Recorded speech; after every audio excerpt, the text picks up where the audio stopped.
Jurl is a new game for the Sega Master System, and Super Nintendo, and Neo Geo, and Atari Lynx, and PC Engine.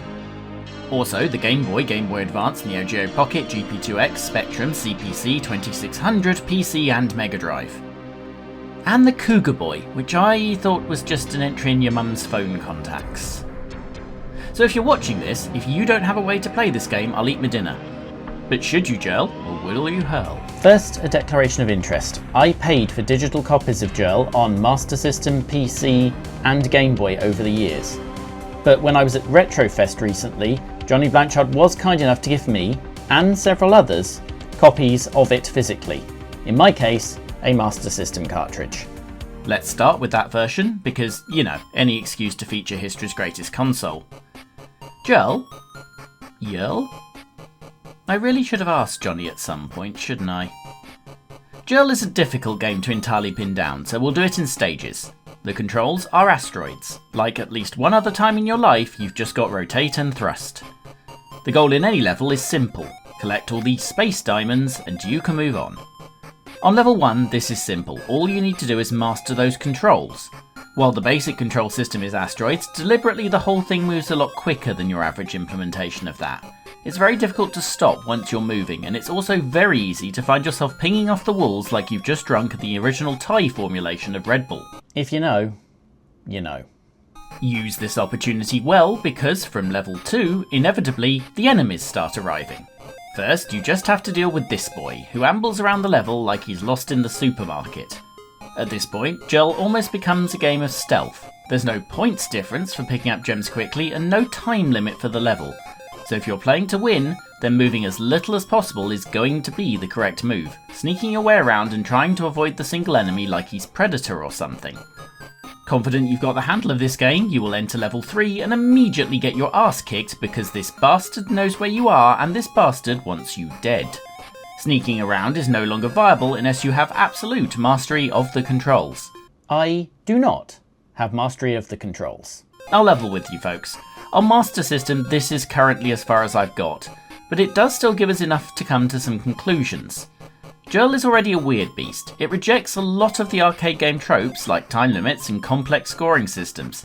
It's somehow both an absolutely pure experience and a new idea. It's also a pretty thin game. Unless I somehow get through level 3 and there's a 3D tunnel shooter, I'm suspecting we've seen most of the mechanics. I'd be remiss to also not point out this SMS implementation has faults.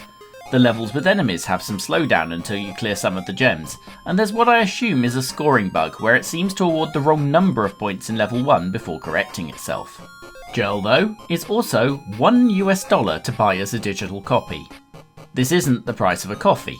This isn't even the price of a coffee in that incredibly annoying 3 Mobile Network advert that I don't seem to be able to escape on every podcast I listen to at the moment. You wouldn't buy a box copy at box copy prices, but no one is asking you to. You can't buy a box copy. You have to visit high quality retro-based events and hope that Johnny is in a generous mood. But you can spend one go on an arcade machine prices to buy something that, if you encountered it in the early 80s arcade, would have held its own. It does lead to the perfectly sensible question, what are the other versions like? Well, you might ask, because the PC version is what is really Jurl. While the premise is the same, the actual power of the PC is taken advantage of. There's a timer, although it's more a separate metric than anything that affects your score. There's explanations of the levels, there's more music, and there's a bigger play area. Jurl PC uses this to try out a few more ideas. It starts with the same familiarization level as the SMS version, and it serves the exact same purpose. The controls here are different to those in the other version. It's not quite so manic. You're unlikely to find yourself pinging around the bigger space in the same manner as if you were on console. If I had to reach for a description, it would be precisely imprecise. I frequently found myself chasing a single gem because I hadn't got the turning or inertia right, and it was my fault every time it happened. This is more vital thanks to another difference. The gems are suddenly mobile. If you don't hit them head on or with enough force, then you won't collect them but will send them sliding gracefully across the screen out of your way. This becomes somewhat more important in level 2 where there's 3 meteors. The game is still in tutorial mode as these ones won't kill you but instead steal your points. What's more important though is they storm through the gems like a startled cat and scatter them to the 9 winds, which, with the game keeping track of your best level times, is immediately an issue. It's at this point the PC version drops level 2 from the Master System with the idiot enemies. Again with the scattering though. The wall collision physics are different here too. While the SMS one just had you bouncing off, this will see you spinning and a lot more care needs to be taken, especially once you hit the next level and the similar enemies drop near invisible mines. An alert player can bash these into enemies, but most of the time you'll just be trying to avoid both them and the enemies, who themselves can blow them up. These are very different games.